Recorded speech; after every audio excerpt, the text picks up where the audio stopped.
soo dhaweyntan ayaa ka dhacday duleedka magaalada Garowe ee caasimadda dowladda Puntland iyadoona lagu soo dhaweynayay agaasimaha cusub ee telefishinka iyo raadiyaha dowladda Puntland Mudane Cali Cabdi Cali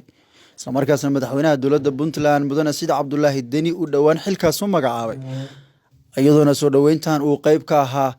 agaasima ku-xigeenka telefishinka iyo raadiyaha dowladda Puntland Daahir Cabdulqaadir Daahir Aflo qaar ka mid ah howlwadeennada telefishinka iyo raadiyaha dowladda Puntland waxgarad dhalinyaro aqoon-yahano iyo mas'uuliyiin kala duwan oo halkaasi goobjoog ku ahaa agaasima ku-xigeenka telefishinka iyo raadiyaha dowladda Puntland Mudane Daahir Cabdulqaadir Daahir Aflo ayaa ka hadlay soo dhaweynta munaasabadda isagoona tilmaamay inuu aad ugu faraxsan yahay imaatinka agaasimaha cusub ee xilkani loo magacaabay. bismillahi raxmaani raxiim waxaa sharafna iyo qadarin banoo ah maanta inaan halkan ku soo dhaweyno agaasimaha guud ee TV-ga iyo raadiyaha dowladda Puntland Mudane Cali Cabdi Cali Kiimiko sharaf weyn ayay noo tahay inaan dhammaantood halkan si aan kala har lahayn aan kugu soo dhaweyno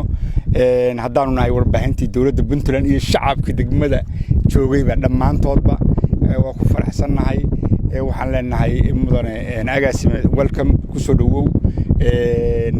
gobolkii degmadii iyo TV-giiba dhammaantoodba welcome. agaasimaha telefishinka raadiyaha dowladda Puntland ee cusub Cali Cabdi Cali ayaa soo dhaweynta ka mahadceliyay waxaana tilmaamay in uu ku faraxsan yahay dhalinyarada iyo maamulka warbaahinta dowladda Puntland in ay qayb ka yihiin soo dhaweynta uu ku yimid magaalada Garowe caasimadda dowladda Puntland. agaasimaha bahda raadiyo iyo TV-ga dowladda Puntland iyo dhalinyarada asxaabta iyo joogtay reer Garowe ma filayn intaas oo asxaaba baa waxay kugu soo dhaweynaysaa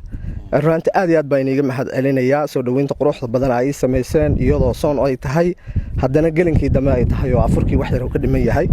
waxay ii muujinaysaa run ahaantii jacaylka iyo dhalinyaradeedu iyo bahda TV-guba ay ii qabto marka mar labaad iyo mar saddexaad baa aad iyo aad baan soo dhaweyn inigu mahadcelinayaa sida quruxda badan aad ii soo dhaweyseen. Shiina Cabdi Axmed warbaahinta dowladda Garowe.